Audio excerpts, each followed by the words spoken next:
and or FM translator. Hello and good morning. I don't know what happened there, but we lost something. Oh, look at that. Hey, we we're looking for a little audio and we got some audio. Okay, hey, how are you this morning? We are ready to go and jump into it here. Just another beautiful day in paradise. We are ready to go and talking about all things Alaska. That's what we focus on in this program. We focus on this program mostly just about Alaskan things because it's the one thing we have some input in and have some control over, right? That's what it's all about. Dave asks, good morning, Michael. Can I join the 6 o'clock club even though technically it's 9 o'clock here in Iowa? Yes, Dave. It's all about the Alaskan time zone. Alaska is number one. So if you are listening to the sound of my voice at this time, you are a member of the 6 o'clock club. Welcome to it. Today, we're going to get started here right away with one of our favorite people, Sarah Montalbano, who is the education analyst, consultant. She is with the Alaska Policy Forum. All things education. All things education. She's going to be joining us this morning to talk about charter schools and also to talk about open enrollment and other ideas and rankings. And it's going to be nearly a full hour of nothing but educational stuff. We love that for sure. So we're going to talk with her, and then in hour two, we're just going to jaw jack. You and I are just going to sit around and chat and talk about some of the things that we need to talk about, and we'll be ready to go on that. Okay. So enough talking right now. Let's get to it, shall we? It's a Monday, which means I'm feeling a little unput together. But let's talk with somebody who's always put together, always knows what she's doing, always knows what's going on. And that is Sarah Montalbano with the Alaska Policy Forum. She joins us right now, and we say good morning to her. Good morning there, young lady. How are you doing today? Good morning. I'm doing pretty well. How about you? You know, like I said, it's a Monday. I'm feeling a little. I had to take part of the studio apart for a big event this weekend, and so when I put it back together, I thought everything was fine. Turns out there was camera issues this morning, there was audio issues this morning, so I'm feeling a little bit, feeling that we're here, we're good to go, but I was feeling a little panicky this morning. So I'm ready to talk. I'm ready to get some wisdom from you and to figure out what's going on. So. Good morning. Thank you for coming on board. I've been asking Sarah to come on for a little bit, but she's a busy lady. She's got lots of stuff going on. And so we finally got her back on here to talk about it. There's lots of things to discuss in education. But first things first, let's talk a little bit about your latest piece here over at alaskapolicyforum.org, where you were talking about charter schools. Now, we keep hearing kind of this, I wouldn't say demeaning talk, but kind of like the looking down their nose at, oh, charter schools. You filthy peasants, get back. But charter schools are, it's an interesting critter because they are actually and technically public schools, just in a different way. So let's talk a little bit about this article and get the word out here. Thank you. Yeah, I was really excited to write this because this issue really frustrates me. And the title of it is Charter Schools Are Public Schools. And I mean that fully and sincerely. They are the most well-known, I think, mainstream form of school choice, but they're still being, degraded as, public funds for private schools. And, how do I know charter schools are being accountable? And the fact of the matter is that charter schools are held to the same standards of accountability. They get public funds. They're not allowed to cherry pick their students. They have to draw by a lottery if there's, too many students who want in and not enough seats. And it's really amazing because what happens is a charter school, if it's not meeting the terms of its charter, it can be shut down. And we all know that doesn't really happen with failing traditional public schools. Yeah, we wish. Right? I mean, we've seen some schools with some horrific efforts and records, and people are just like, nah, let them go. Charter schools, they drop 1 point and it's like evil. I mean, it's just the weirdest thing ever. Yeah, and I really think it's important to remember that charter schools are accountable to the market. too, that by these choices, they are if students don't want to enroll there, a charter is going to have a hard time staying open too. So it's not just that charter schools have to follow the same standards for accountability and test scores and all of these things, but they also can be shut down, and they can be doing that if they just aren't meeting a need that students have. It's frustrating, especially when parents are looking, especially parents who are engaged. That's what we're always asking for, right? We want more parents to be engaged. So parents get engaged and then they get castigated for being engaged and wanting to drive what's going on with their students and working with a charter or private school or whatever. And so it's a two-edged sword. We want well, I guess maybe it's we more than the education industrial complex that wants the parents to be engaged. They would just rather the parents just drop their kids off with them and let them raise them. I mean, at this point, it seems like to me in this case. I think it's interesting you say that. I think that traditional public schools look at parental engagement as something completely different than we do. Their definition would be kind of bare minimum things to participate in their system. Things like show up to parent teacher conferences, get involved with the PTA, do all of these certain things that are, very strictly defined. And when we talk about parental engagement, we're talking about things that are kind of unwelcome to them. It doesn't fit neatly into their mold. So I think the one thing that sets charters apart is that parents have to decide, yes, I would like to enroll my child in the lottery to go here. That doesn't mean that all of those parents meet the lottery and get to go to the charter school and engage with that charter school, but it does mean that those parents are just more interested in their child's education in some ways because they took the initiative to try and be there. Right, exactly. Well, let's talk about some of the things that I mean, you've got a little piece here in your article, which I forgot. Let me link this up in the chat room. If folks want to go take a look at it, they can read it in the chat room right now. But let's talk about some of the differences in charter schools because they do have some. They do have their own decision making power. They have some autonomy, right, in this, and so they're not exactly like public schools. And I think that's what maybe attracts some of the parents to these charter schools and these organizations? I agree completely. So we'll start with the similarities here. Charter schools are publicly funded. They're open to all students. Students who aren't, if there's not enough seats, students are picked via a random lottery. So it's fair in that way, and they're subject to mostly the same laws and regulations. The difference is that charter schools, because they are signing this contract called a charter, they have some autonomy in their curriculum design, teaching methods, and management structure. So they can do some innovative things like say, we're a Waldorf school, we're a Montessori school, we're following these other curricula that might fit better for your child.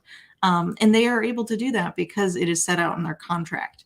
So that is, I think, what draws parents to charter schools is that they're able to engage in these curricula without, having to pay tuition, without having to go to the lengths of a private school.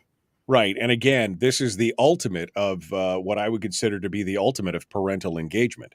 Although, as you said, maybe that's not quite the engagement that some in the power structure are looking for. And Donna in the chat room says Alaska charter schools have an academic policy committee made up of parents, which again parents overseeing the actual education of their students, not at a district level but at a school level. Again, the ultimate parental involvement. And I mean, I hate to be controversial. Who am I kidding? Yeah. But seriously, I mean, this is kind of at the heart of what we're fighting right now. We're seeing this in school boards across the country, where they look at the parents as if it's an afterthought. That once you've turned your kids over to the state, well, we're the ultimate arbiters of what your kids are going to learn. We're going to decide what their policies are going to be. We're going to decide what the curricula and whether it's going to be reading and writing, arithmetic, or some kind of social justice or what. I mean, that's the thing. As soon as parents get involved, it gets a little heated sometimes. It does, and I think it comes down again to those differing definitions that, people in the traditional education system, well, they're not just thinking of, showing up to school board meetings. For pre-pandemic, school board meetings were some of the most boring places to be. There just weren't parents all there, to try and influence these things. So they see parental involvement as a little a little bit too much, just like angry parents. We just have angry parents. We need to manage angry parents. And I think that's really a shame because I think if they saw it from our perspective, that we have parents that are interested and engaged in the curriculum decisions, that we would be able to kind of come together for some resolution here. Let's talk a little bit about the genesis of charter schools. Now, they are established, excuse me, they're established in Alaska, but they can only be by a local school district, right? But it's basically a contracted or chartered situation. So walk us through that here in Alaska, and how do we differ from other states?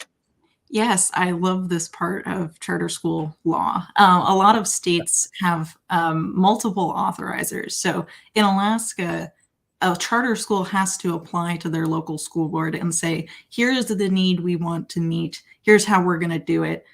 Here's what we'd like our charter to look like. And the school district can decide to approve it or not, which always seems a little backwards to me because school districts may see charter schools as competition. They may say, no, we don't need this. We're doing fine. In other states, there are multiple authorizers. So those are, either there's a whole bunch of options, but things like an independent chartering board at the state level can decide, hey, we'll authorize this charter school. Sometimes there's universities. There's a couple states that do that where a university can sponsor a charter school. The state education agency. So in Alaska, maybe DEED could authorize a charter school. So there's a lot of different ways to make this happen that we've seen across the US. And I think it's really interesting that Alaska only allows local school districts, school boards to Which approve. Right. I mean, that's the fox like saying, "No, I'm not going to give you the keys to the hen house," kind of thing. I mean, they don't like because it is in some ways it is a competitive notion because it allows people to take their kids to a school that doesn't conform to the overall school district policy, and I mean, that's a huge deal. You also mentioned that charter schools, they can have their charters revoked if they don't hit specific numbers. Like you said earlier, I mean, there's a lot of schools out there that will probably love that, excuse me, because they aren't held to the same standards. I mean, a standard brick and mortar school in a lot of ways, if it has a failing output or a failing outcome, their students are not doing well, they're like, yeah, okay, well, we'll do better next time, kind of thing. There's no fear, there's no repercussions. Whereas with a charter school, that could lead to the end of their charter. Sure, yeah, and I think, first of all, sometimes these charters are a lot stricter than the standards that traditional school districts would be held to. I recall, I can't remember what state this was, but there was, mandates about, flying the American flag in every classroom and, all of these different requirements that aren't required for traditional schools. And so charter schools found, in their 500 pages applications that they were agreeing to a lot of things that, traditional schools don't have to. So one, they're being held to stricter standards. And two, like I said, there's a market force here. If students aren't wanting to enroll in your charter, or you are dramatically failing in your promises to students, your charter can and sometimes is revoked. And that's just not something that we see with traditional public schools. The usual answer to that is, oh, this school is struggling, we'll give them more funding. And that is just not an option for charter schools. That's not what happens in this ecosystem. No, no, no. They're definitely treated like the proverbial, no offense intended, redheaded stepchild at this point. Um, Sarah has red hair, for those of you who can't see her. All right, we're going to be back. Don't go anywhere. When we get back, we're going to talk about the outcomes of charter schools, and then we'll move on to some other topics as well, including some insane stuff that's happening in Oregon and being copied in other places around the state. I mean, it's just mind-boggling. The Michael Duke Show continues. Common sense, liberty-based, free-thinking radio.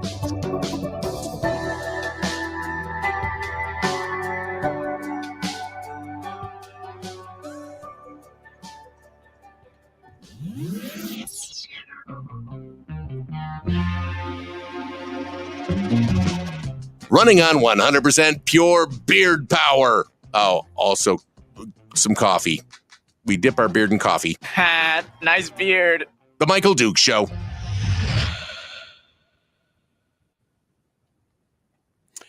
Sarah Montalbano is our. I love saying that. I love that name. I just love saying it. She joined us this morning, and yes, she does have a soul, even though she has red hair. I've guaranteed it. It's one of those things. Sarah, this is this education thing, and I've been harping about education for many years. I mean, I have posited on this program for the last 20 years that there's something fundamentally broken in the education system in America, and nobody has been willing to talk about it or acknowledge it. Instead, the answer is always just throw more money at it and it will fix itself, kind of thing. And then we saw things like these charter schools and everything else come about. And you actually go into some of the history and some of the success stories of charter schools, which I guess we can get into on the other side. We don't have to go into it, but it seems like at every opportunity where people have tried to better the education system, it has been poorly received, not by the public, but more by what I've been calling the education industrial complex. Just like Eisenhower, warned of the military industrial complex, we've got kind of the same thing here, where more and more times it is the education leaders, the professionals. They seem to be kind of running the show instead of the parents and others in that case. Is that kind of what your take is on it?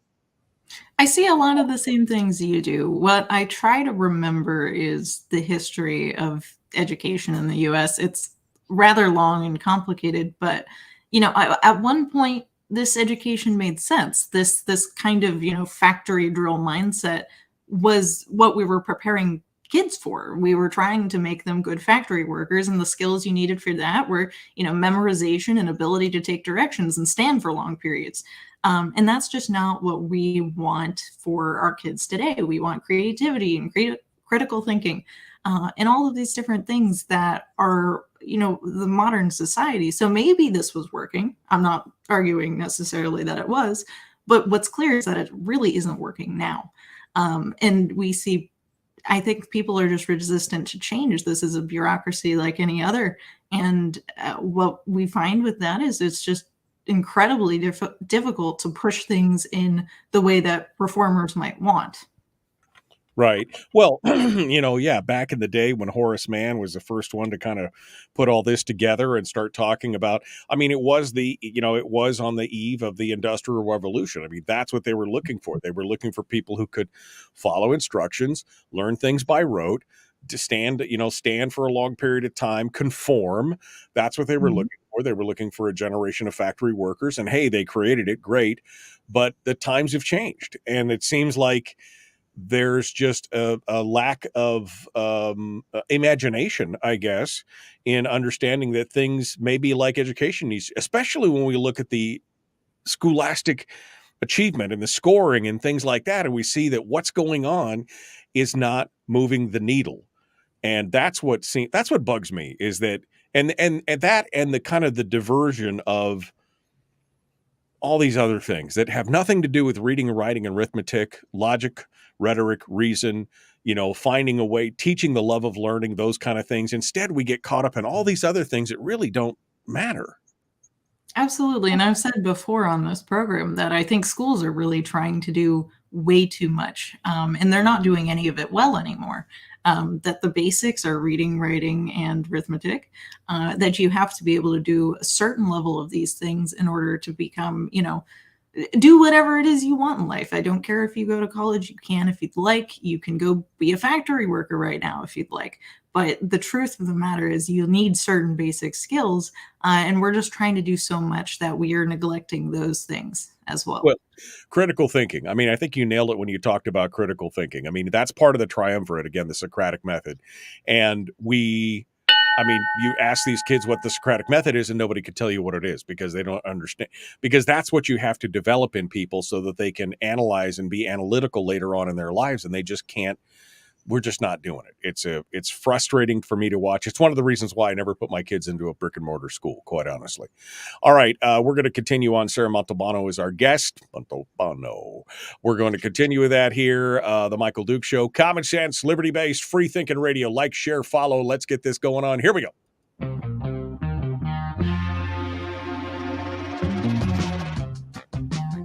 The Michael Duke Show. Seriously humorous with a pinch of intellect. Sorry. That is humorous. Here's Michael Dukes. I mean, it's a pinch, but I got big fingers, so it could be larger than most people.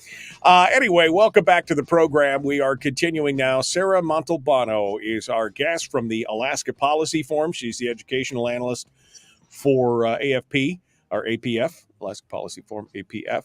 And we've been talking about charter schools. And so before we get into the achievements of the charter schools, I don't want to shortchange you here because you did a little bit of history making here, well, not making, but reporting of kind of the history of where charter schools have come from. And there's been a reason for them. There's a genesis, the reason for this genesis and what came out of it. And in some ways, it goes back 20 years to some crises and natural disasters and everything else. So give us a little bit of history of charters, and then we'll talk about the actual achievement. Absolutely. Also a very interesting topic. Charter schools really got their start and found their niche in New Orleans after Hurricane Katrina in 2005. All of the district's buildings, pretty much, 120 out of 126 or something, were just absolutely devastated. And they had to build the school system back up from scratch. And so now what they decided, because New Orleans schools were failing so badly, they decided, the state took it under their wing and said, we're doing charter schools here. Like, we are just going to have charter schools. And now what we see is, even though scores have improved, control of the district has been returned back. Now what we see is that students aren't assigned to school at all based on where they live, their residential zoned area that we see in so many other places. But parents have to enter the lotteries, and they get a couple choices, and they say, look, these are those charters where I would be happy to send my kid. And they do that. And so what we've seen is some pretty tremendous success. New Orleans graduation rate rose from 54% in 2004 up to 78% in 2021. So that's still lower than national averages, but a huge improvement. And so they're seeing increased test scores. They're seeing increased graduation rates, college attendance, on college graduation. So it's really exciting to see. And this is where their testing ground was, because unfortunately, New Orleans was pretty much, they had to start from a clean slate. Right. Well, which don't wish for that. But I mean, sometimes you kind of like, boy, I'd really like to kind of get a fresh start. You can't unpickle a pickle. You know what I mean? You got to get a new cucumber. And that's kind of where we're at. But and you talk about it, the achievements of charter schools historically and nationally have been pretty darn good. I mean, they again, the open market, the free market, and competition rules in many cases, and the achievements of charter schools, pretty darn good. Give me the details here. Absolutely. I don't like to say a study revealed so-and-so, such and such. But what generally seems to be the consensus in research circles is that, charters do seem to improve achievement for their students. And there's even some evidence that charter school competition helps improve their school districts and traditional public schools near them. And so what I went through in this article, there was a recently released study looking at a group of students between 2015 and 2019, and they found charter school students outpaced their traditional public school peers by about 16 days of learning in reading and 6 days of math. That doesn't sound like a whole lot, but when you think about the fact that school years are only about 180 days, that adds up to a lot. And the reason we can look at these studies with such, we can consider them credible for the most part, because remember what I said about charter school students being picked by a lottery. That means they're randomly selected. That means that those students who applied but still had to go to their traditionally zoned public school because they lost the lottery, they are essentially, similar enough that we can make these comparisons. And the parent engagement for applying for the charter school, that's held constant too. Those parents were still interested. They just lost the vet. Right. So that's I think one of the reasons charter school studies are so interesting, and we can put a lot of credence in their results here. Yeah, it's kind of like a randomized double-blind study, right? Because everybody's got an equal chance of doing it, and then you see the results on the other side. And you say that 16 days of learning and reading and 6 days of math doesn't seem like a lot, but when you break it down into the numbers, 83% of charter students performed as well or better than traditional schools, and 75% of students performed as well or better in math, which those are the two that we continue to seem to fall. I mean, of the three, reading, writing, and arithmetic, it seems like those are the ones that we're falling down on all the time. The reading comprehension, the writing, and the math. Those are the ones that, I mean, Alaska is what, 48th, 49th, 50th, and all these categories. Mhm. And those are the categories that charter schools seem to be doing better at than standard brick and mortar education system schools. Absolutely. And I think it's 49th and fourth grade reading on the 2022 National Assessment of Educational Progress, by the way. I've cited that one a lot. But what I will say is, we see these gains are really well concentrated among the kids who need them most. So if we look at urban school districts, the minority and low income students who apply for charter schools, they're doing so well compared to their peers. So I really think this is opportunities that as many children as possible deserve. And we do see this improvement, especially among the students who are in the charter schools, but also some improvements in traditional public schools near them. We're talking with Sarah Montalbano, who's the education analyst for the Alaska Policy Forum. We're talking about education charter schools at this point. Let's wrap this up. You mentioned a couple times, Sarah, that this has got an effect in making regular brick and mortar schools also more competitive. Explain that to us a little bit before we move on here. So what we see is, this competition is improving things among other schools. And I see, let me find my study here that I cited, but there's some reasonable evidence that this competition is helping things for traditional public schools. We're seeing rising scores on the NAEP among these schools nearby. And you can measure these things pretty well. So I would love to talk more about that in detail. That was more of an aside. I think really the primary goal should be improving things for the students who get to go. But we have to remember all of these students who don't win the lottery, but are still benefited by having charter schools near them. Well, this is a great segue into our discussion about open enrollment, because open enrollment also has the same effect of creating competition amongst various schools. There was a recent report from the Reason Foundation talking about every state's open enrollment policies, and how by creating open enrollment, you have created basically a competition of equals amongst the regular school system schools, and how by doing that, you're making and forcing these schools to be more accountable for what they're demanding, because if the parent doesn't like what's happening at a specific school with open enrollment, they can take their kids to another school in the same district, and that gives them a lot of opportunity to pick and choose. Alaska doesn't have open enrollment at the state level; they do at some of the district levels. But let's talk about open enrollment. Yeah, I'm really glad you brought this up, because we wrote about the 2022 index earlier this year, and Alaska hasn't improved on any counts, but other states have. Other states had a pretty successful legislative session on open enrollment. But what open enrollment basically means is that students can transfer to the public schools other than what they are residentially assigned to do, as long as seats are available. And so in many states, this is restricted usually to just students who are being, severely bullied or otherwise having some really severe academic challenges at a school.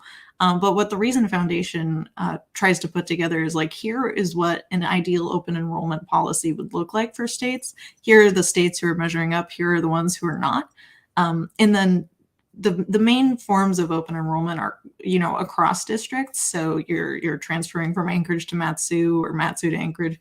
And the other one is interdistrict. So you're looking within your district, you're trying to get to a different school within your same school district.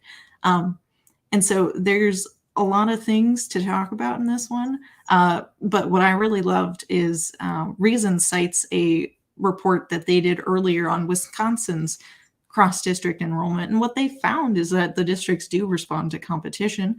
And the schools that were losing students to transfers, so they were losing their students to other schools, they initially improved on the state tests. They were responsive to that and improved their academics to correspond.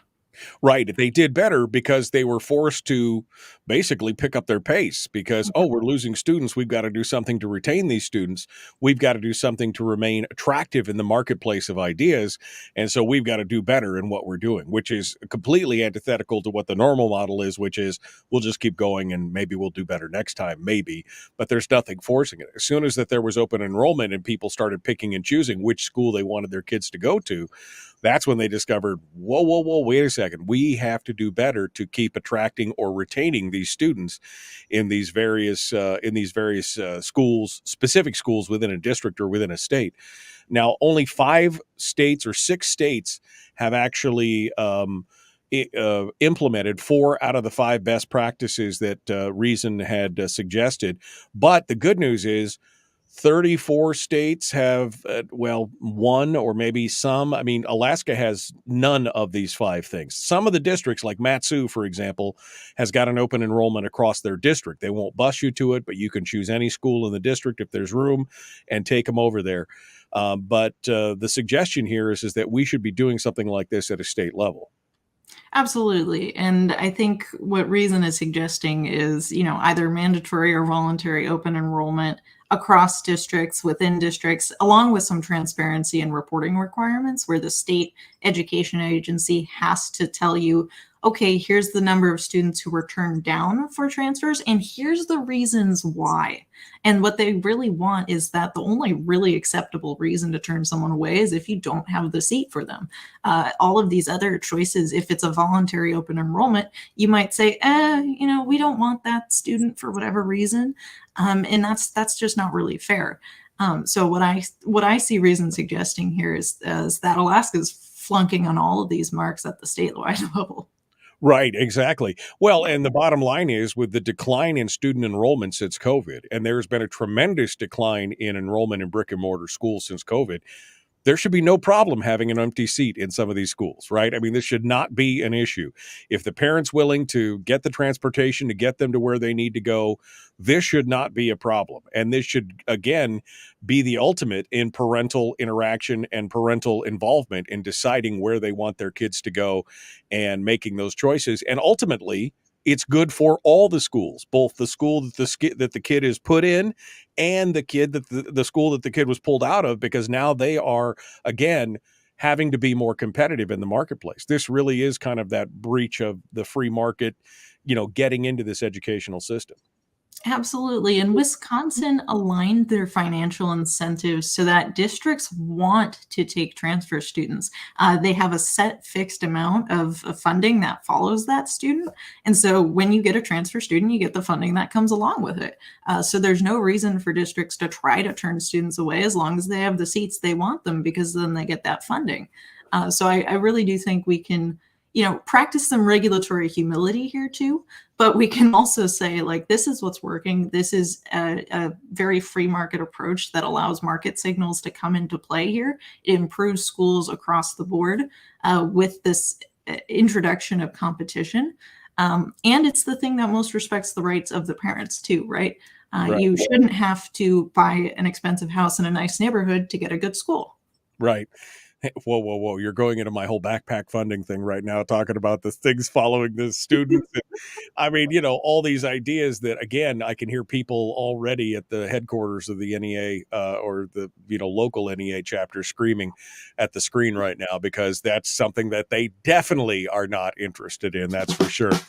All right. Sarah Montalbano is our guest. We're going to continue here with her. We're going to talk a little bit more about the open enrollment, and then we're going to talk about what's going on in Oregon and how that kind of ideal seems to be spreading to other parts of the country. God forbid it should happen here. It is astonishing. We're going to talk about that, get her take on it, and more when we return. The Michael Duke Show. Common sense, liberty based, free thinking radio. Sarah Montalbano, our guest. We return with more right after this.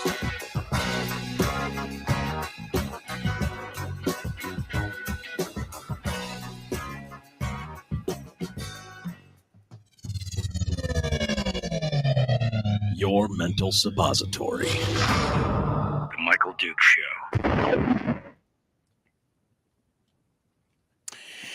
Okay, Sarah Montalbano, our guest here on the program. We were having a discussion because it's the October was the municipal elections in some places across the state, and of course we got the big one here in just about a week here in the Mat-Su, and it's been interesting to watch these school board races, these tiny little communities. I mean, comparatively to the rest of the lower 48, tiny little communities like Fairbanks with their school boards. And all of a sudden, we're seeing tens of thousands of dollars being poured into these little races from outside interest groups, from outside the lower 48, Washington, D.C., all these places, pouring tens of thousands of dollars into these races in, like, for example, little old Fairbanks, Alaska, to try and influence their school board elections. And it's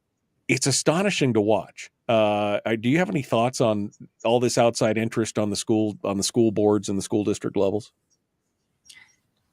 I always have to be careful about what I say about elections and races. So I will say first that I don't really know all that much about what's going on, and I have no opinion on it. What I will say is that it's really concerning that we have outside interest groups funneling a lot of money into these races. I think it's the kind of thing where we're seeing, the interests of local people could be superseded by this funding. So that is pretty much the extent of what I'll say about it, but it very much concerns me. Well, for a second, let's look at the historical impact and the historical effect of what a school board is and what it's supposed to be. Historically, a school board is supposed to be made up of concerned parents who are helping direct the educational components of their child's public education, right? That's what it's supposed to be. Mom and pops, people who are involved, who want to know, and yet what it seems to have happened over the last 20 years or so is that more and more they're being edged out of the mom and pops are being edged out of the school boards. And more what you're seeing is education professionals being part of the school boards, teachers, superintendents, union people.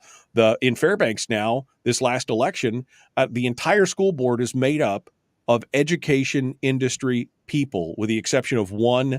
Melissa Burnett is the last one where she's just a mom wanting to be on the school board, trying to direct where her kids' education are going. And that seems to be a trend where more and more school boards are now made up of industry people who have a vested interest in what's going on. Now, they may argue that, well, they've got the expertise because they're educational experts. But the point is, that's not what the point of a school board was supposed to be. Parental involvement and parental input into what's going on in the school. Am I missing it, or what do you think? I think you're right on the money there. And the dynamics of this, let's think for a second. We have two interest groups here. We have teachers and we have parents. Which one is better organized? Teachers. Yeah. They have this union apparatus that is able to quickly disseminate information. They usually endorse candidates. And then think about, where are your polling places? They're oftentimes in schools. So it's very low effort. It's very easy for a teacher to go vote towards their interests. And it's a lot harder for parents to do that because parents are simply not as well organized. Right. So that's not to say, parents aren't interested or even more interested than teachers. It's just the barriers to voting for a teacher for school board is a lot lower than it is for parents sometimes. And so I think this is a pretty natural evolution of where school boards have been going. That's just the dynamics of the situation. It's an inevitable outcome in these kind of things where bureaucracies, I think, have a vested interest in making things go a certain way. And if they have the opportunity, and as you point out, since they are organized as opposed to individual independent parents, it makes it easier to come together on that. And it may be inevitable, but it doesn't mean that it's right. It does, that's the thing. It doesn't mean that that was what was intended at the beginning of this whole situation. And I think that's kind of where we're at right now, where and you're seeing some of that pushback, right? We saw it in West Virginia. We saw it in some of these places where they came out and literally said the quiet part out loud, where we know better than you what your children should learn. And there was an immediate pushback. So I think some people are starting to wake up to that. And that might be why we're seeing more of this outside money come, because it's a vested interest. They want to protect the vested interest of the industry professionals who are in there. But I find it a sad commentary that this is supposed to be an organization that is allowing the parents to have input into their kids' educational system, and they're being sidelined by this kind of stuff. And it's a little frustrating. I understand completely. It concerns me to see these kind of developments, and it's really it's about parents. That's all I'll say about it. Is this should be about parents being interested and engaged. Absolutely. All right. Well, we're going to talk a little bit about our efforts in open enrollment here in the state, and then we're going to go on to the thing that's happening in Oregon, which is mind blowing. And we'll talk about that here in just a minute. Sarah Montalbano is our guest. The Michael Duke Show continues. Please like and share, like and follow, do all that kind of stuff. Let's get Sarah's face on everybody's Facebook feed. Here we go. The Michael Duke Show. Not your daddy. Wait, sorry. Not your daddy? Ooh, not your daddy's talk radio. Whew. I was scared for a second. Thought we were going down. Here's Michael Dukes and the show. That's right. Not your daddy's talk radio. Although my daddy is in the chat room here somewhere. I saw him earlier this morning. All right. Welcome back to the program. Sarah Montalbano is our guest. The Alaska Policy Forum. We're talking about the state of state education. We were just talking about open enrollment. Oh, she's two-fisting it today. Or no, it's the same cup with two sides. It's right. She says, I love a school choice mug on her desk. See, that's the way to do it. Sarah, let's finish up here with open enrollment. Obviously, your position is that open enrollment would be good at a statewide level. Like I said, some of the school districts are allowing it, but what we really need is some state guidelines so that it's available across the whole state, right? That's what we're pushing for right now. Yeah, that's what the Reason Foundation recommends, and I generally agree with that too, is that you ought to be able to transfer across districts and within your own district kind of by default, as long as there are seats allowed. And the state, needs to be able to transparently publish a lot of this information too. How many seats are available in the school you might want to go to? Why were people rejected? How many people were rejected? All of these little data collection things would be a really good thing to help implement open enrollment. And again, would give parents the choice to basically be wherever, if you wanted to ferry your kids out to the Mat-Su and you're in Anchorage and it was available, that would be, and again, if your kids are the most important thing and that was what was worth it to you, that makes a total sense at this point. What is there anything in the state level right now that's working towards that way? Are these things at in discussions at a state level? I am not aware of any. If any commenters happen to know anything, please get in touch with me. But as far as I know, no. Okay. Well, maybe it's something that we can work on. I know that Donna said that you were part of helping to write HB 165, which adds a state board of ed as an authorizer for charter schools and some other things. So I know we have some good things moving forward, but yeah, maybe an open enrollment would be another thing that we could add to our quiver of things that we need to talk about. All right. Well, I sent you this story, and behind the scenes, you and I were emailing back and forth about, wow, this is kind of a crazy, crazy thing going on in Oregon. Emma Camp over at Reason writes about Oregon removing a requirement for high school students to show essential skills before graduating. Now, you might be like, what is she talking about, essential skills? It would require students to meet benchmarks in reading, writing, and math reading, writing, and arithmetic. Basically the three basic things that schools are supposed to do. And now they're basically saying, oh, they don't need to hit those benchmarks. It doesn't matter. They shouldn't, that's not what it's. We feel like they're ready to graduate. So that's what's important, is we feel like they're ready to graduate. And last week, the Oregon Department of Ed unanimously voted to remove the requirement to show a basic mastery in reading, writing, and mathematics in order to graduate. This has been on the books for a while, but they paused it in 2020, I think, because of the COVID issue. But now they just made it permanent. So no, they don't have to show that they can read, write, or do math. It's all okay. Sarah, what the heck is going on? This is a really interesting article, and I had known that Oregon had paused these requirements in 2020. And what they found, the most, kind of slam dunk study that these people are citing is that, the Higher Education Coordinating Committee found that, the program didn't lead to improved outcomes for Oregon students in their first year of college. And that's concerning because this benchmark was set pretty low. The first and main option was for meeting a certain benchmark on their standardized test. It was about, the 25th percentile. So three quarters of children, teenagers would pass that benchmark in reading, and, about 45% in math. But even that was set at the level of, partial mastery. You would need support to go to college. So this really isn't a stringent graduation requirement. If you didn't meet it on the standardized assessment, you would be able to substitute with SAT or ACT. You would be able to put together a classroom-based portfolio to show you were ready to graduate. It didn't really seem to me on reading this that there was a very stringent bar to meet. And that's one of my concerns. And as in business, you will get more of what you measure. And the problem is that Oregon doesn't seem to be measuring much of anything. And failing to measure something doesn't mean that these kids don't need remediation. They don't need extra help. All it does is deny them the opportunity to get that while they're still in high school. They found that most of these students who came out had to have remedial learning. Yeah. This is before they put it on hold. They found out a lot of these. And then when they started it and then they put it on hold, and they're like, oh, well, look, the kids are still having to have remedial learning, so it really doesn't matter in the long run. So they still had to do it. But again, what are they not counting in this? That's the question. What is the survey not showing? Well, their argument is, of course, is that kids who do poorly in school because they're not getting the education that they need and they feel frustrated, how many of those kids were actually going to end up applying to college? See, that's the thing. You're not getting the people who aren't applying because you haven't given them the tools to be confident in what they're doing. That's what's not being counted in these surveys.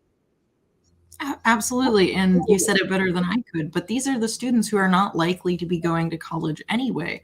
And when you say, well, it's not affecting college students, well, you're not considering the population of students who just decide not to go, that they decided, I'm not equipped for this. So it really does lower the bar for everyone, and it doesn't help the people it's supposed to be helping by waiving this requirement. I mean, it seems to me the definition of insanity for a school system to basically say, we're not going to test our students on the one thing that we've been tasked with teaching: reading, writing, and arithmetic. Now, they're teaching all different other kinds of things that doesn't necessarily focus in on those core factors. But the three core factors that make people basically successful in life, of being able to read, being able to write legibly and understandably, and being able to do some basic math, the fact that they're just jettisoning that, I mean, I just don't, it seems insane. It seems absolutely mad that that's what's going on, but and they are not the only ones who are toying with this idea. Absolutely. And it would be a really dangerous precedent to follow here for other states. What I found just alarming about this article is you read through it and it says, these waiving the requirement, they were trying to help because, gosh, let me find the quote because this was astounding. Extra remediation denied those students, quote, the opportunity to take an elective.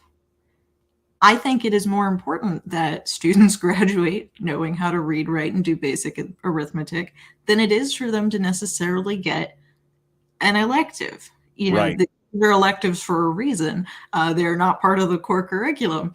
So I don't mean to be, whack you over the head with something obvious, but it is really just setting aside the basic purpose of these schools and saying, well, it's more important that, all of these students don't have to spend a class period doing remediation when they could be taking an elective. That's just backward.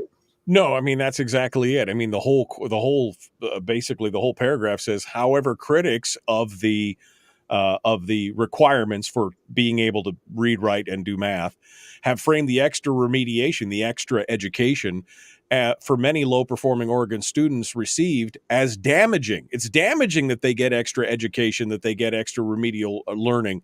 The Department of Ed officials opposed the policy in part because higher rates of students of color, students learning English as a second language, and students with disabilities ended up having to take intensive senior year writing and math classes, and that means they were denied the opportunity to take an When did an elective class become more important than the ability to read, write, and do math? That's where we're at right now. All right, last minute here, Sarah. I'll give you the final word on everything today. This has been a really fascinating discussion, and I think what ties it all together is the fact that market incentives, when introduced to education, can help things.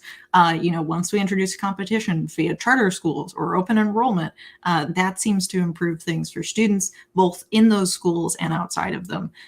And if we're going to have any basic requirements, if we're doing standardized testing, we should make sure our students are prepared for basic skills and they are able to go out into the world with those things. So Yeah, that's absolutely. what No, I mean, I think that's it. I mean, you had one job, Ed. You had one job, and that job was to teach reading, writing, and arithmetic and the ability to learn.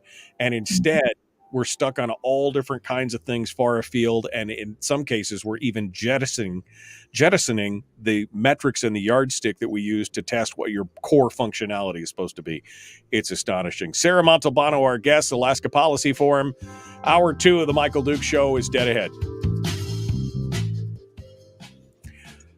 When I read this article to begin with, I was like, okay, so first of all, I got to talk to Sarah about this because, wow, right? I mean, you read this and that you're right. That is the money quote of that whole article where they basically said, well, this extra tutoring and this extra remedial education on reading and writing and arithmetic, that's just damaging to these kids because then they can't take an elective like home ec or something. I don't know what the electives are, but I mean, wait. You had one job, and that job was to make sure that they could read, write, and do math. And now you're saying, well, we're not going to test on that. And if we give them extra education on that, they couldn't do the fun stuff. And I'm like, who is letting their kids eat dessert first? I mean, the broccoli is important. You know what I mean? I mean, that's kind of where we're at right now. Yeah, not to say electives aren't important, not to say there's not problems with standardized testing, but you're putting kids through this already. And you're saying, it's more important that they get these electives. Time is about trade-offs. You only have so many hours on a school day, and you need to accomplish what you're there to accomplish. Jeannie makes an interesting comment, and I don't know how true this is. If you eliminated electives, school would be 3 hours long, and the students could go home and live their electives, home ec, shop class, music lessons, etc. At some point she may be right. I mean, does the school day require an entire 7-hour day or 6-hour day? Could it be done? We've seen what's happened with, like in homeschooling, most of the kids' classes and stuff can be done in a couple, 3 hours a day, so is there that point where the electives have become the reason instead of the alternative, I guess is what I'm saying. What happened to the reading, writing, and arithmetic basics that need to be taught? Absolutely. I love that comment. I don't know if 3 hours is the truth, but I really recommend you and all of your readers read Rick Hess's The Great School Rethink, because there is a whole chapter where he breaks down the amount of wasted time in a school day. It's amazing because if you add, one more day, you're getting less than half of a day of learning. When you're trying to add it all up, you're saying, well, we need a longer school day or a longer school year. Yeah, but a lot of that's going to be just taken up by distractions, not even talking about these, kind of non-essential classes like electives and things like that. So I think it's a really interesting premise there, that the school day just doesn't have to be this long. All right, I have to comment on this because Harold put this up. He's our resident troll in chief here. Zero basis to the innuendo about public schools are failures. They're not. Sure, some schools are better than others, but they do okay. My argument would be if you had a business and you had a 25% failure rate on your business, and in fact, 60% of the 75% that passed were actually defective, meaning that they had to have extra work done to them. If you were developing a product, I wouldn't say that you would call that a success. I would say that that would be pretty much up there in the failure rate. If only 75% of your products were actually viable, and not really even viable then because you needed another 50 or 60% needed extra work to make them viable, that to me sounds like failure. I mean, I'm just saying that sounds, if you were grading it as a company producing a product, that would sound like failure. Sarah? I think I will take a totally different tack on this. That you're quite possibly right, Harold, that public schools do fine for a lot of students.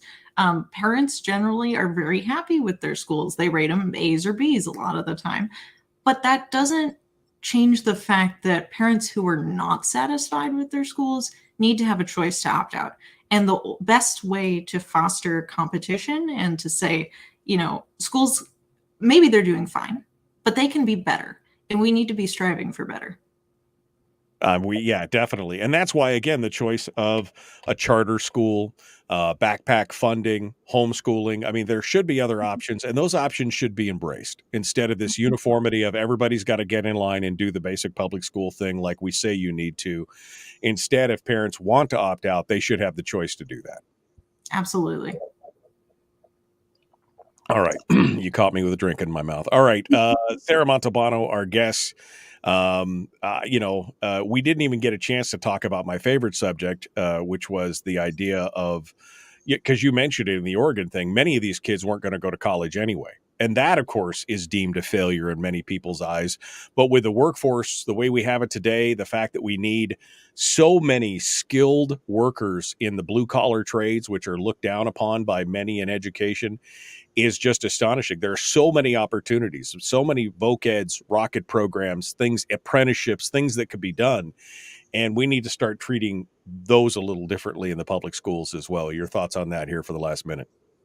I absolutely agree. Vocational schools and classes are really, really important. I would like us to be able to introduce students to these things earlier so that they get a better chance to figure things out before their junior and senior year of high school, where they actually need to go get a credential. But the fact is that we have these jobs, they pay very well, and you don't come out saddled with student debt. As you would from college. So not everyone needs to go to college. I support college if that's your choice and you have a career in mind that you want to do that for. But you really need to be thinking about, where is my future going and what do I want to do with this degree? Or right. If you don't, then you need to think about, what are my other options for making a living? Right. Well, and that's going to need to change the narrative, because the narrative is every student needs to go to college. That's the narrative right now. College is a great thing for specific career paths, doctors, engineers, scientists, those kind of things. It's very much important. But if you are going to go make a living as a contractor or as a plumber or as a truck driver or a welder or something in the trades, that's not a good career. It's a waste of time and money for you in those cases. We need to just change the narrative, and we need to do that. I agree. Sarah, we could talk about this all day. We really could, you and I. I love talking with you. We're going to have you back on again soon. Thanks for coming on board. Look forward to talking to you again in the future. Thanks so much for having me. All right, folks. We are coming up here. Hour 2, dead ahead. The Michael Duke Show, Common Sense Radio. Please like it, share, like it, follow. Here we go.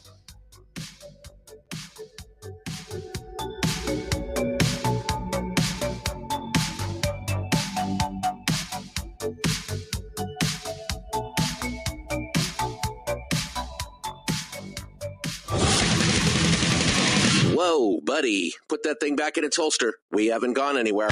I don't understand. Check out the MichaelDukesShow.com for information on how to get access to the podcast. Welcome to the party, pal.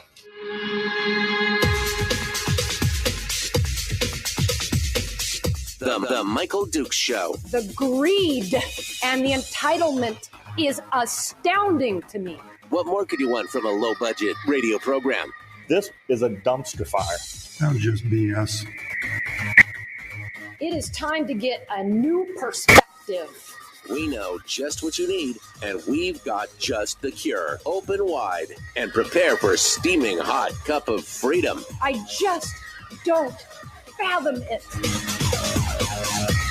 The Michael Dukes Show, streaming live across the world. Yep, live around the world on the internet at michaeldukeshow.com and across the state of Alaska on this, your favorite radio station and or FM translator. Good morning and welcome back. Hour 2 of the big radio broadcast, and we are continuing on. We just finished up with Sarah Montalbano, who is one of my my favorite people to talk to about education and schooling ideas and things like that. It is definitely it's always a joy to talk with her, and some great discussions here in the last hour about charter schools, open enrollment, school choice, and the what not to do.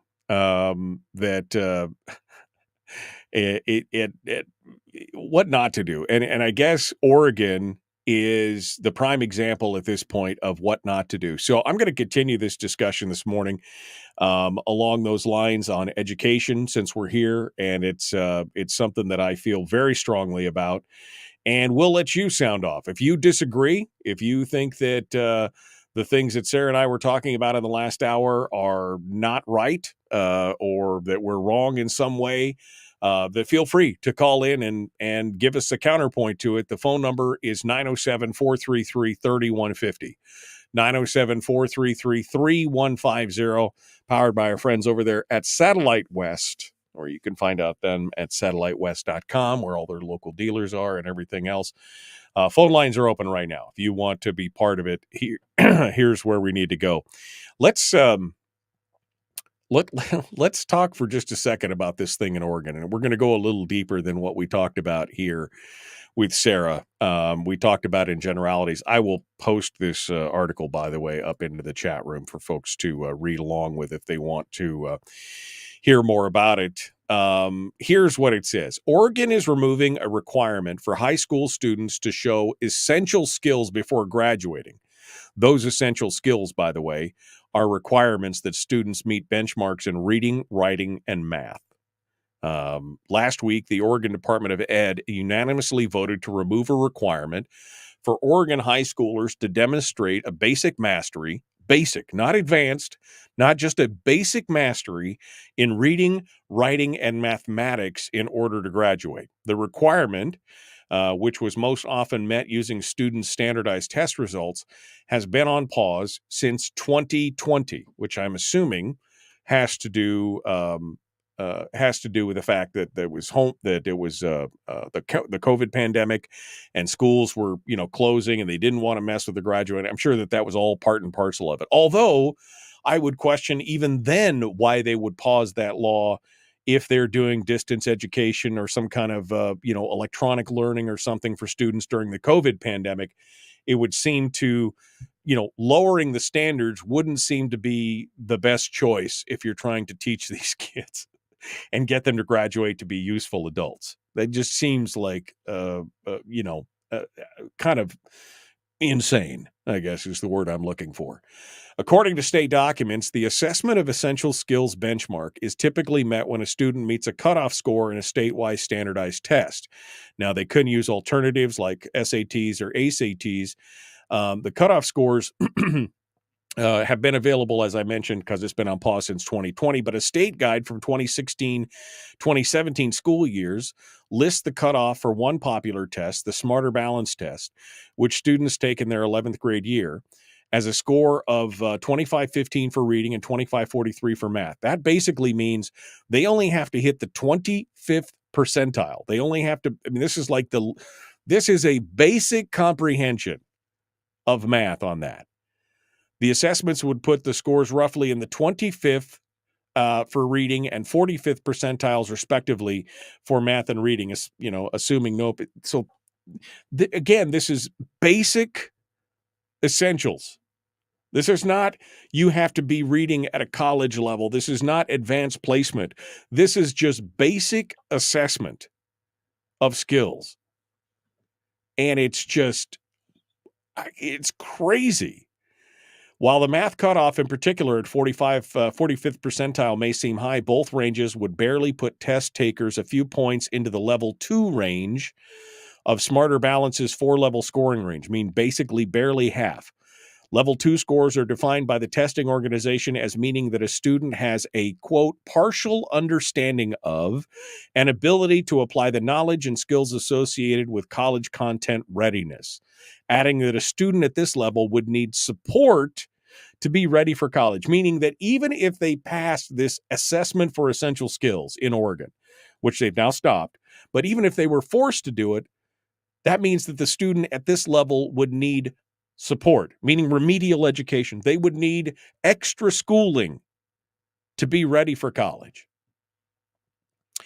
While not every high school graduate can or should go to college, if a high school student can't even demonstrate partial understanding of the subject matter of their classes, letting them continue on to their senior year and graduate high school without additional intervention is clearly irresponsible. Yeah.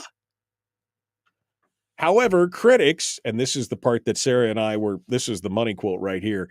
However, critics have framed the extra remediation or extra tutoring or learning that many low-performing Oregon students received as damaging. So students getting extra education, students getting extra tutoring in subjects that they're not proficient in is damaging to them.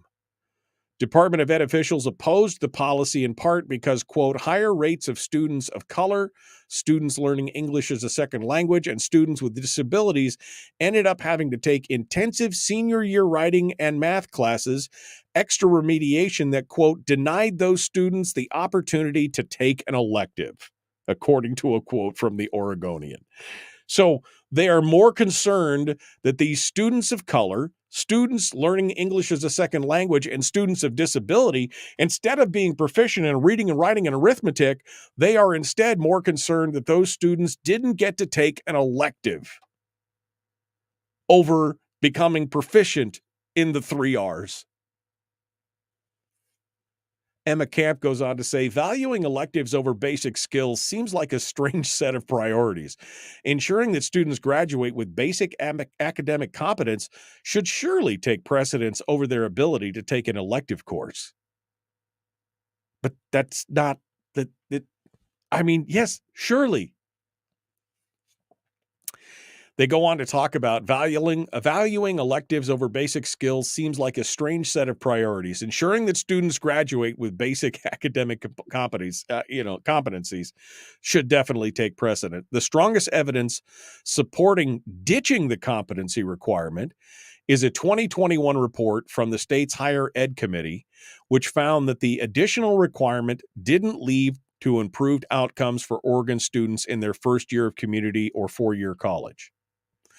However, that isn't necessarily the slam dunk that supporters of removing the standard think it is. The existing benchmarks only ask students to prove basic mastery of reading, writing, and math. Students who fail to meet those standards and are thus flagged for extra help are definitionally struggling with simple high school concepts. And if you're struggling to grasp high school level instruction, you're probably not going to be enrolling in college after your high school career. That they even acknowledge that in the report. They say potential reasons for the lack of funding include the level of skill demonstrated being too low to improve post-secondary outcomes. Yeah, because those kids, again, if they're struggling in high school, are definitely not going to be throwing their hat all into the ring for college. But this is where they're going. They just said, we're not going to put this reading, writing, and math thing in here. It just doesn't make any sense. Emma finishes up by saying, removing Oregon's assessment of essential skills requirements could make it even harder to identify which students need extra help before graduating.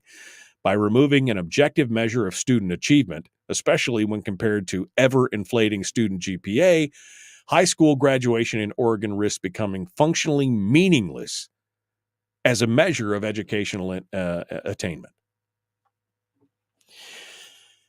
But I mean, it is Oregon, first of all. Man, those people. But on top of that, the fact that reading and writing and math, the three pillars of what we would consider any school system to be charged with as a job, the fact that they're pitching all those out is just nuttier than squirrel poo at this point. Absolutely insane that that's the direction we're taking.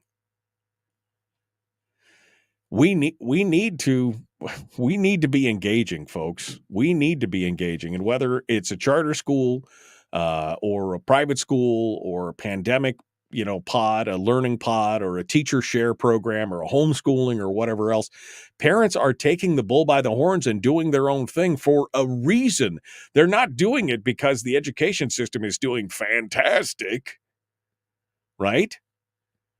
And yes, even as Sarah said, I'm sure some people are, the schools are doing well for their children.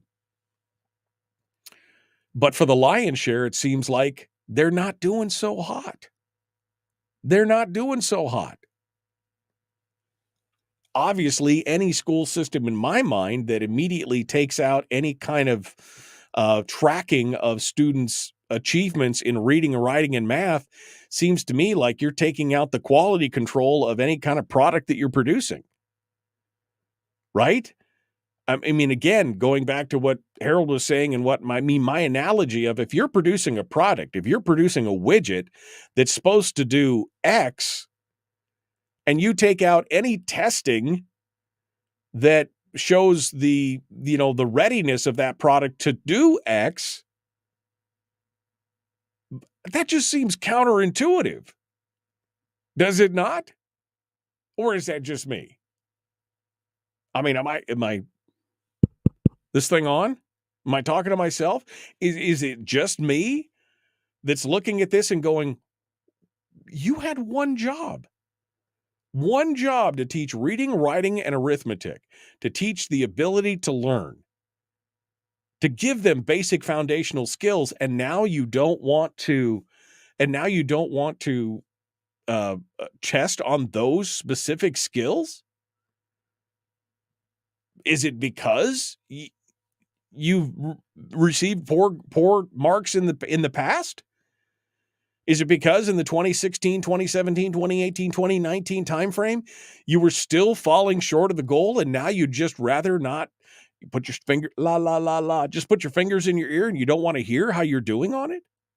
Is that what it comes down to? I mean, why exactly? Donna says, why have schools in Oregon? I mean, why have schools then? If you're not going to test the reading, writing, and math levels, if you're not going to test for the one thing you're supposed to be providing, then why have schools at all? Is it just because the parents are looking for a 7-hour-a-day babysitter? As long as that function is covered, we're good? I mean, if you're not going to test, and it doesn't matter if the rules, I mean, it's like, are we playing whose line is it anyways, where the rules are made up and the points don't count? As long as they could sit through a 6 or 7 hour a day class 5 days a week for 12 years and they get a stamp of approval, doesn't matter what else they learned? That's insane. All right. I gotta go. But I mean, what are your thoughts on this? I want to know what do you think?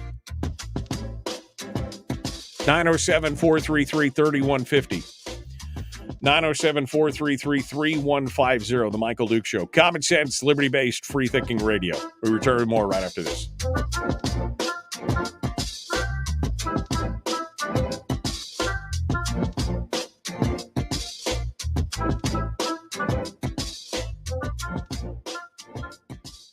If you missed the show, you can listen to it on your time with Dukes On Demand. Oh, and it's free. Like America used to be. Streaming live every weekday morning on Facebook Live and MichaelDukesShow.com. Okay, let me go back here. See what you guys have been talking about.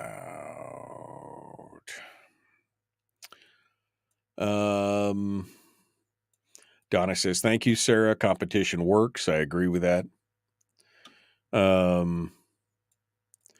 Anthony says, in regards to college, I still fail to digest the ideology that an 18-year-old going $250,000 into debt for a piece of paper is a success. Again, I would agree. College is a great thing for a specific set of students who are going after a specific goal, specific type of career path. That makes sense for them.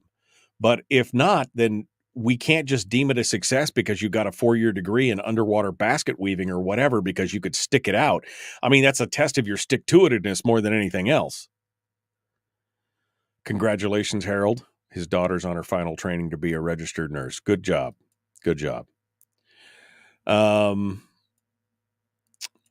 Congratulations on that. When principals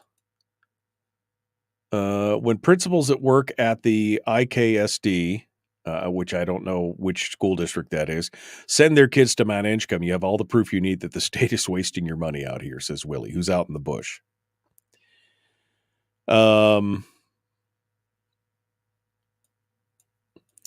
They don't actually care, says Anthony, if kids are educated to a standard so long as they still qualify for and pursue student loans to make Uncle Sam some of that sweet, sweet forever debt. So this is true. Barbara asked, why are they waiting until high school? I mean, that's a question. I know that, in places like in Germany and stuff, they're deciding on kids' career paths in junior high school. They're, based on their aptitude and their interests and things like that. I'm not saying that you should lock people in at that young age to where they're going to go for the rest of their lives, but we should at least be talking about it before we get there. Danny over on YouTube asks, is college level readiness necessary for living a quality of life that fulfills most people? This hinges on a standard that may or may not adequately measure the purpose of compulsory education. I mean, I see your point here, but again, they're not even a basic handle on reading, writing, and arithmetic. That's essentially what they've just divested themselves of. A basic understanding. And again, even those that were hitting that standard still needed remediation to be able to get into college. That's the crazy part.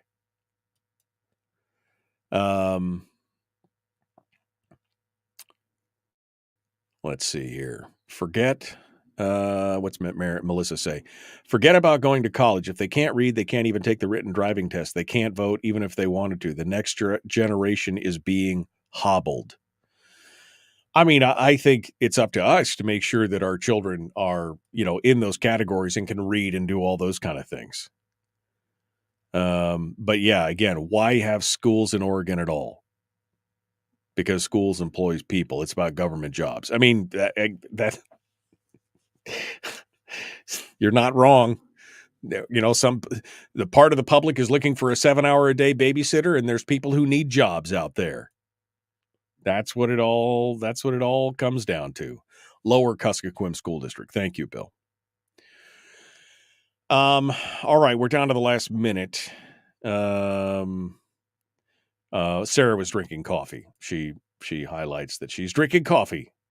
Sweetened condensed milk instead of creamer. Oh my God, I think I just went into a diabetic coma, but it sounds delicious. All right.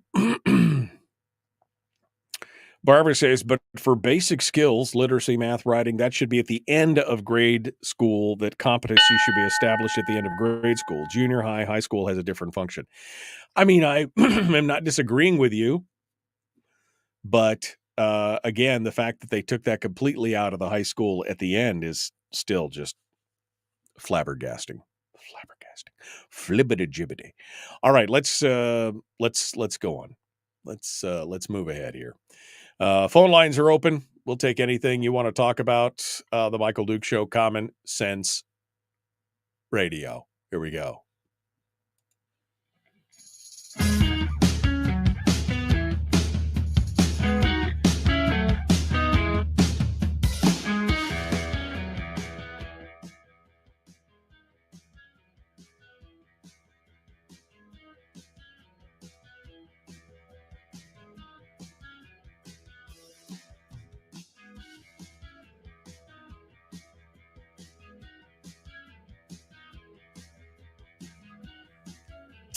Okay, welcome back. Hour 2 of the Michael Duke Show. Phone lines are open. If you would like to sound off, we'd love to hear from you right now. Any topic is fair game now. I haven't beat the educational horse yet to death, but it's getting there. It's looking a little threadbare. But I've had my say on what's going on with that. I find it astonishing that this is the arguments that we're having with school districts across the country as to whether or not we should be testing our kids for basic comprehension in reading, writing, and arithmetic. It just blows my mind that's where we're at. Well, some bad news for the fishing industry. The second snow crab season has been canceled as researchers continue to pinpoint the cause and blame it on climate change and global warming. They say that in 2018, that there was an estimated 11 billion crabs living, crawling, eating, and reproducing in the frigid waters of the Bering Sea. But that here we are by 2021, more than 90% of them have vanished. This year's survey showed only about 1 billion crabs remaining, and that left a lot of questions like, were they overfished? Did they die of disease? What's going on? So NOAA scientists set out to find the answer, and they published a report last week indicating that marine heat waves collapsed the snow crab population. Those findings fit into a long line of data points showing the devastating effects of climate change, greenhouse gases warming the earth, etc., and the ocean water absorbing that heat, causing marine temperatures to rise. According to the report, remaining crab populations will take years to rebound, and that spells pain for fishing fleets who suffered a first-ever cancellation of the snow crab season in 2022 and 23. Alaskan officials earlier this month canceled yet another snow crab season, and it looks like it's going to be an ongoing situation now for the future. No word yet as to when they may think this is going to turn around. Scientists canceled the 2020 snow crab survey because of the pandemic. Some hope the population would rebound, but the situation had worsened in that time frame. Officials in Alaska won't decide until late next year whether to open the 24-25 snow crab season.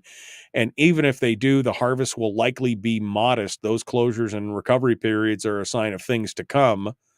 At one point, the snow crab might suffer. Another year, Bristol Bay red crab might be on the deck. Officials closed those fisheries in 2021 and 2022. At other points, an entirely different species might fall prey to the changes of the climate. So we don't know where things are going, but it's not good news for fisheries out there in what's going on. From 11 billion crabs to 1 billion crabs in 3 short years. That's kind of a astounding. It's almost an unbelievable number change at that point. Almost an unbelievable number change for sure. The state of Alaska and the Alaska Industrial Development and Export Authority, ADIA, has gotten into a bit of a tiff with Doyon. Now, I think we talked about this last week. I know I read the story. I don't remember if we actually reported on it with you. But Doyon is not happy with ADIA for a variety of reasons. One has to do with Mustang. Now, I know we talked about Mustang, and ADIA is attempting to liquidate some of the assets and everything else. Mustang was taken over by ADIA through a default situation, and it's definitely an interesting situation. Doyon is still owed money by the Mustang find and the Mustang Group. There's something like $2 million. And because ADIA was trying to liquidate it, Doyon got a little bit upset about it. And in doing so, they sent out a letter to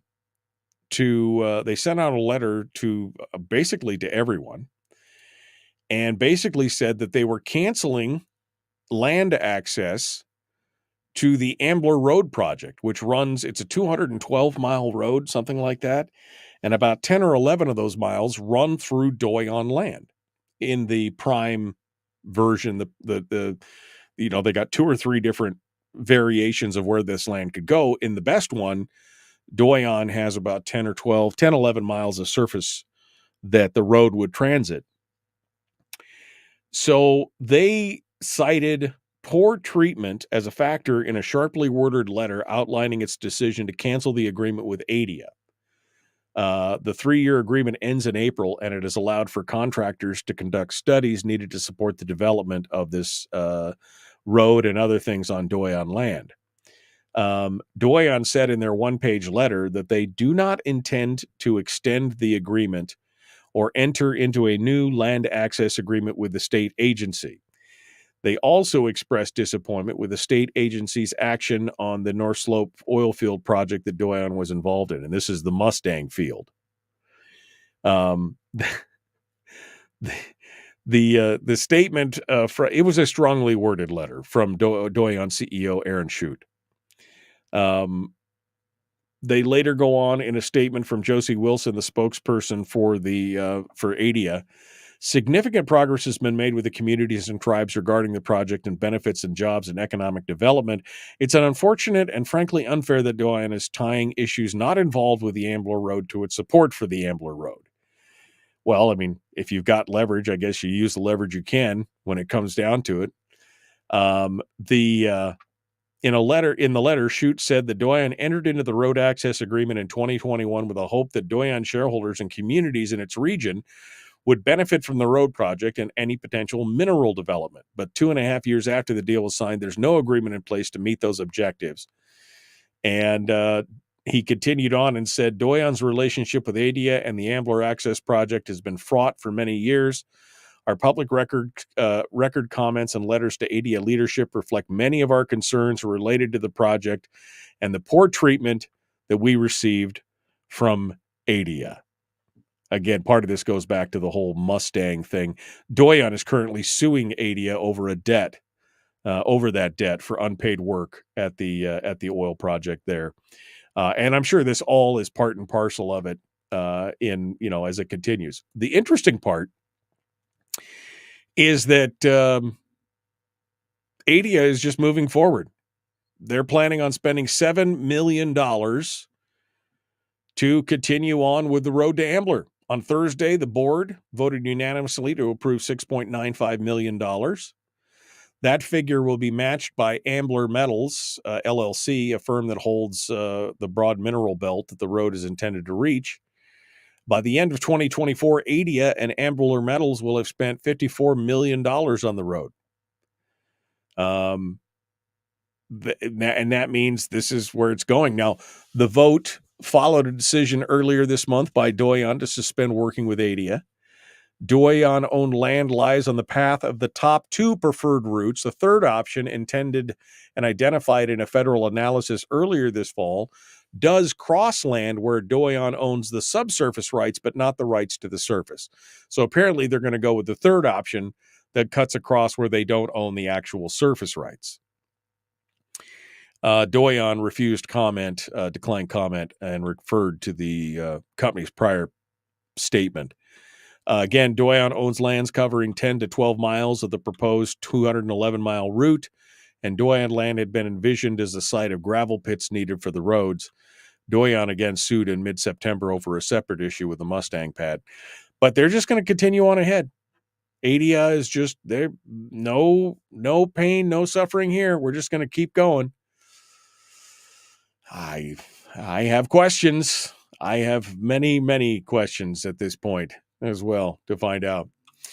All right, 907-433-3150, 907-433-3150. If you would like to sound off and talk about anything today, this is the way we're going to do it. We got just one final segment coming up, and we're going to just open format for any topic that you might want to chat about, including discussions on, I don't know, anything, movies, TV.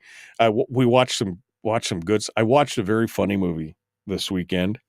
It's been a while since I watched it, and it is I haven't I've watched it before, so I but it's still laugh out loud funny. Both Terry and I, Terry was a little bit under the weather, but she was laughing just as hard as I was. And that maybe I'll tell you about that movie here on the other side. It's a funny, it's a kind of a good Halloween time movie, funny, laugh out loud, good stuff, and I think you'll enjoy it. So feel free to stick around. We're going to come back to this here in just a moment. And we're going to go to the break here. And when we come back, we'll have a full segment of just you and me talking about whatever it is that we want to talk about. The Michael Duke Show. Common sense, liberty-based, free-thinking radio. Don't forget, you can always join us in the chat room on Facebook or on YouTube. Easiest one is facebook.com/MichaelDukeShow/live. You can also send me an email, me@MichaelDukeShow.com, me@MichaelDukeShow.com. Would love to hear back from you here in just a moment. Don't go anywhere. We'll be back right after this.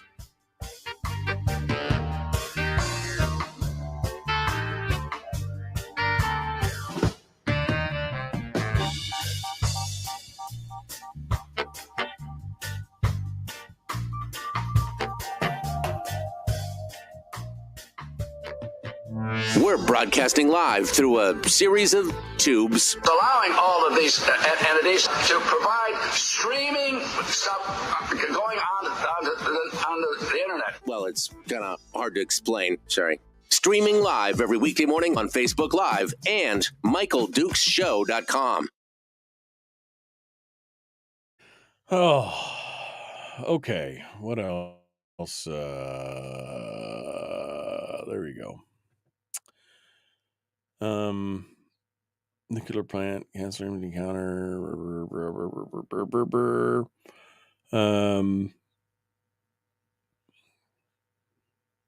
Okay. Other than funding, what's the purpose of?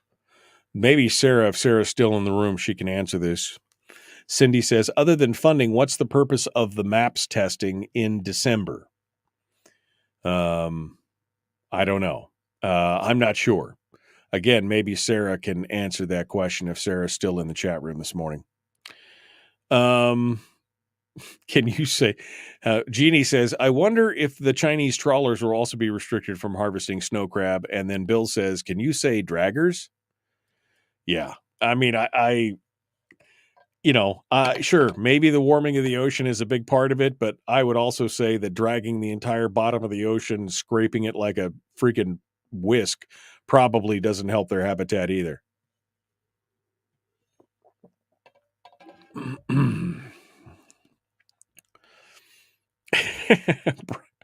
Sorry. Anthony said, so how long are we figuring it's going to be until someone in the government blames COVID for killing the crabs off and pushing a new anti-crab variant because of a, vaccine booster? Oh, man.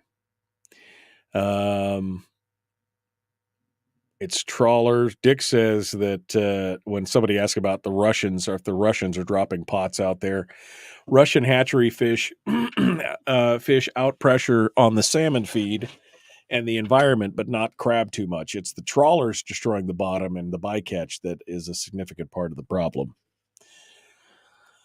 Yeah, we should probably get because this is not an area where I have an expertise or forte. Although I still remember the first time I saw a dragger when I was commercial fishing.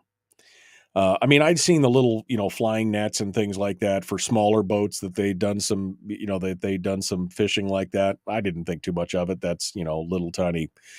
But this, 125-foot dragger with the net that's 65 feet across and the big weights and everything. And I was just like, wow. I mean, wow. And all I could think of was, especially when I could see some of the things that they were pulling up, and I was like, that's got to be just devastating. I mean, I'm 18 years old, thinking that's got to be devastating to the bottom and into the habitat and where they live. I mean, I'm still thinking those things when I'm that young. I'm like, how can you justify that kind of destructive? Just didn't. I don't know. It never struck me as a great way to go. I mean, I'm a conservationist, right? I mean, I don't want to preserve it. I want to conserve it. I want it to be used, but I want it to be used in such a way that it can be sustainable. That's how I was taught when I was taught to hunt and fish and things like that, that we respected what we took and we always did the best we can. And I saw that and I thought, how is that even sustainable in the long run? Scraping the bottom completely flat. That just doesn't make any sense whatsoever. Anyway, it seems counterintuitive to me. Let's just put it that way. If you want a sustainable harvest or habitat or yield. All right. Well, what else you guys want to talk about? You guys are all super quiet this morning. All 50 something of you here. You guys are being quiet. Suppose I should go over here and make sure that I have the rest of the story. Come here. All right. I saved some stories up for you guys. Go over here and pull up the information. Oof. The interwebs is slow today. Okay, we already covered that. We covered that. Ooh, that's a whole story in and of itself. We should cover that one right there. Okay.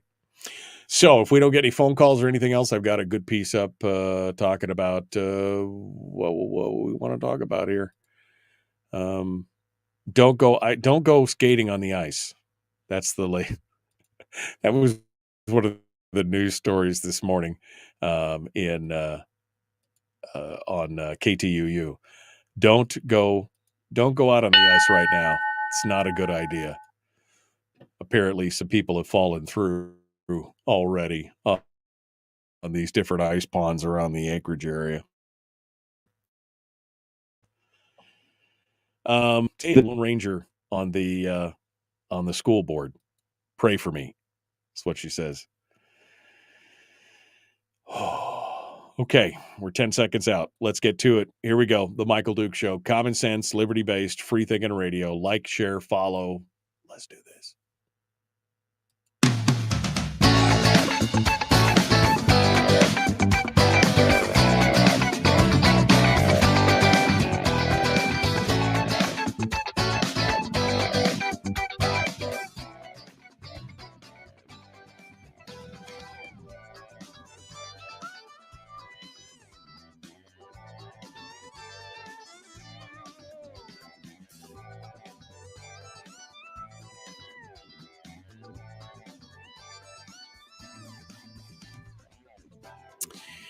Well, okay, welcome back to the program. Final segment for this Monday edition of the Michael Duke Show.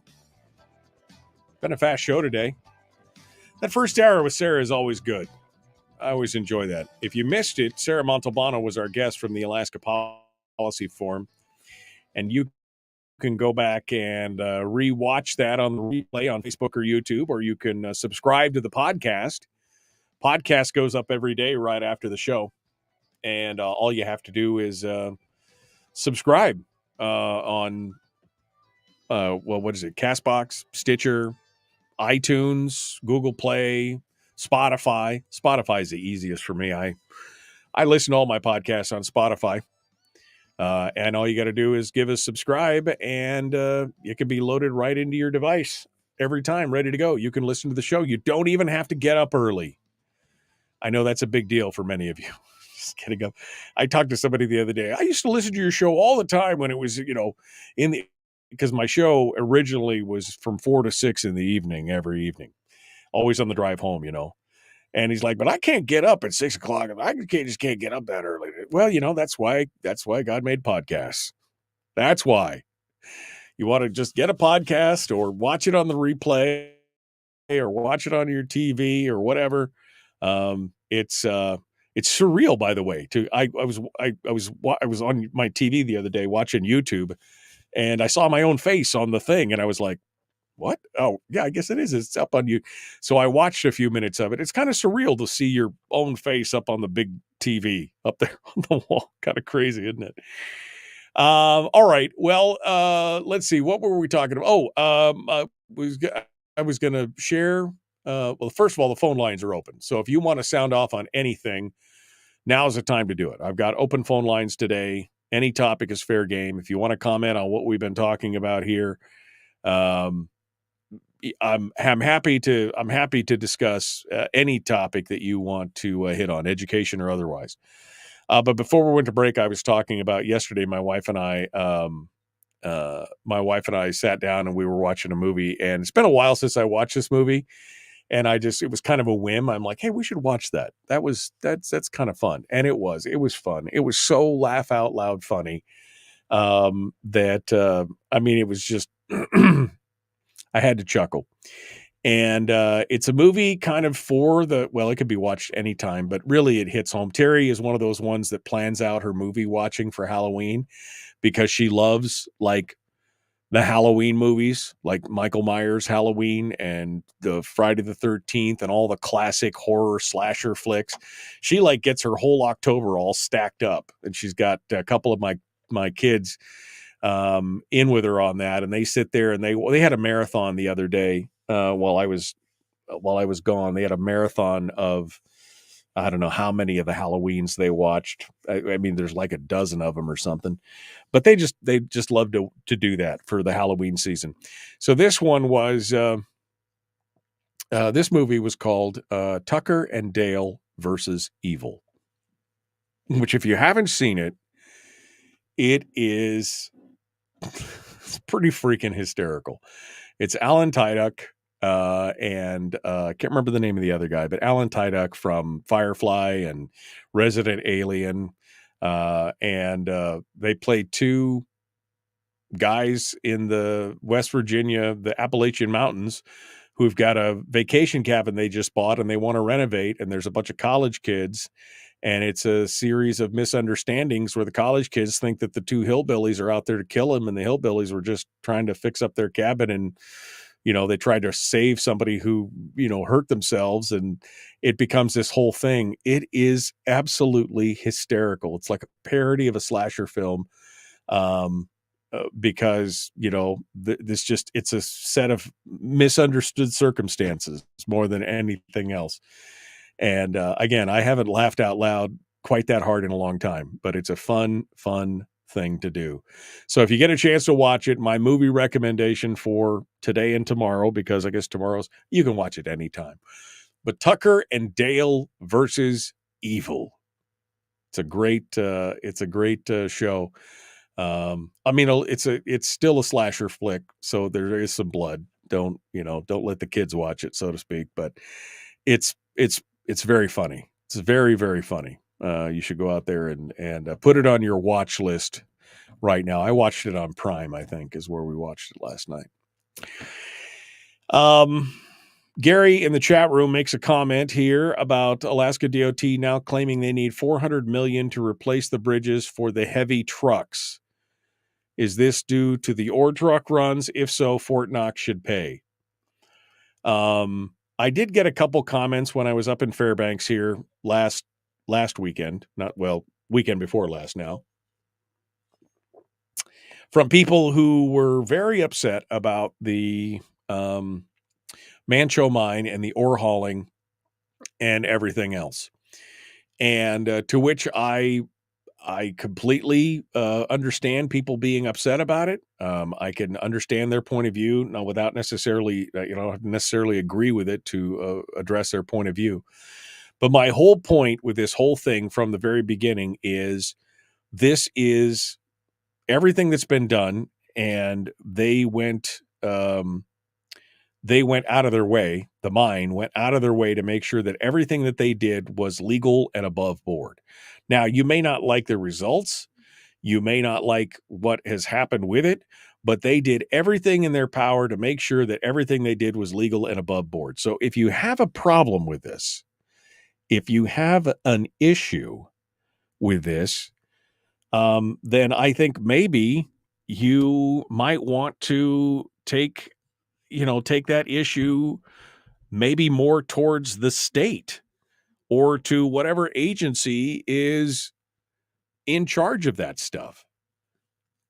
If the state's asking and claiming they now need $400 million to replace the bridges for the heavy trucks, and it's not just the Manh Choh thing. Barbara Haney in the chat room, Assemblywoman, mentions that it's also the IGU trucks, the interior gas utility trucks, because they're now going to be trucking gas from down on the North Slope as well. So there are multiple uses for that. But if it's all legal and lawful, I mean, I can understand being opposed to it. Don't get me wrong. But, I sometimes think that the ire is directed in the wrong direction, And again, it becomes a case of people being upset. And who was the caller last week that said he said NIMBYs and hypocrites. And he goes, and I'm a NIMBY and I'm a hypocrite. I don't want those kind of things. He was talking about subdividing and some other things, but it's the same kind of thing. If you don't want that stuff in your own backyard, but direct your ire at the people who are, ultimately responsible for taking care of things like roads and everything else. The congressional delegation is who they need to talk to, says Barbara. That was possibly. And right now that there is an organization in the interior, and I can't remember what they're called, Committee for Safer Roads or what. Anyway, they filed a lawsuit with the state against this, which is really going to go nowhere. Because again, everything that Manh Choh has done has been, they made sure that they crossed every T and dotted every I. I just can't see how this can stop it now. It's already up. It's already implemented. It's already going on. Anthony says the time for having a problem with it was about a year ago when they had an open forum about it. Nobody showed up to any of those meetings, and now they want to gripe, he says. That's a great thing. And then Timothy says, how many of those bridges have deferred maintenance? Oh, don't even get me started on that. Right? How much, my comment has always been, who we should be talking to is the legislature to make sure that the maintenance that we're doing on these roads continues to be where it needs to be. We need to be talking to the legislators and to the bureaucrats at DOT and things like that to make sure that these roads continue to be maintained at their current level so that they remain at their current level. I drove around back and forth to Fairbanks, from Fairbanks to North Pole a couple times this last weekend. And I'll be honest with you, I saw one truck the entire time I was there. Now, maybe I just wasn't paying attention to it, but I mean, I saw one truck the whole time.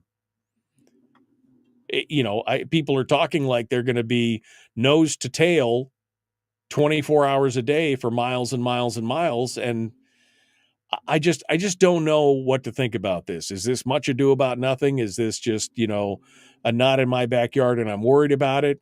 They have trucks like this, maybe not to this length or, the size necessarily, all across the United States on roads and highways. And I don't see how, for some reason, we seem to think like we're, blazing new trails and in tearing up the road or something like that.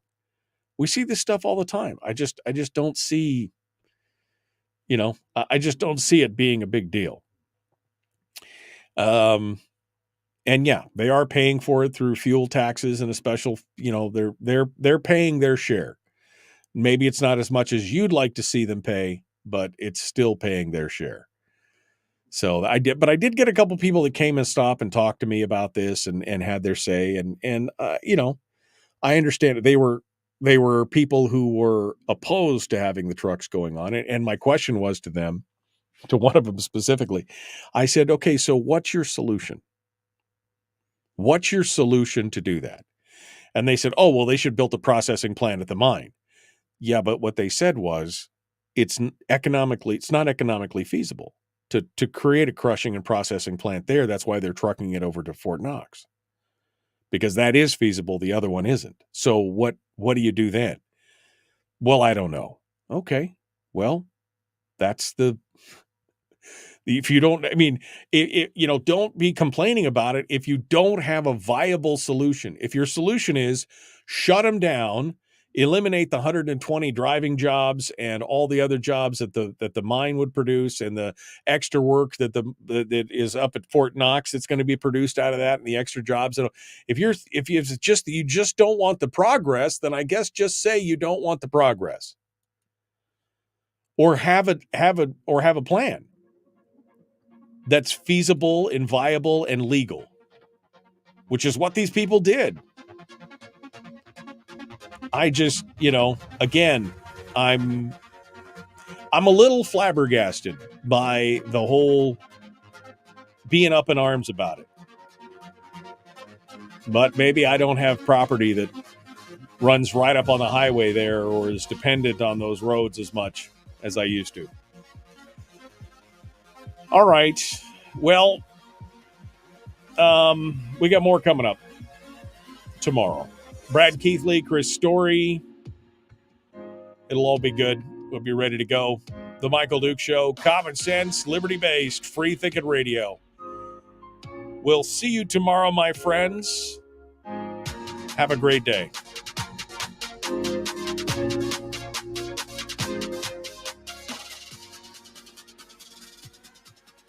And Kathy hits the nail on the head. She said the roads were not built up to the standard if the trucks are breaking them up. I mean, that's the thing. If you maintain them, if you continually maintain them, they'll stay up to par. I think there's a lot of NIMBY stuff going on here. That's just kind of my feeling on it. That we want all this economic growth and development and everything else, just not if we have to see it,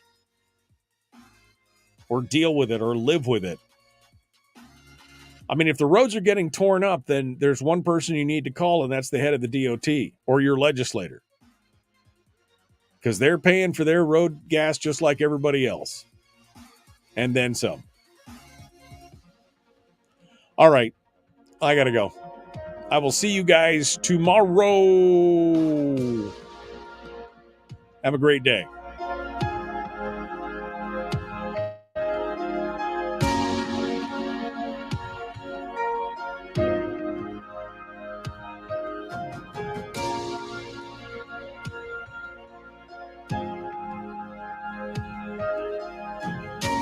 Goodbye.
We've shed our terrestrial radio skin, and now we are slimy lizard internet people. It's the Michael Duke Show.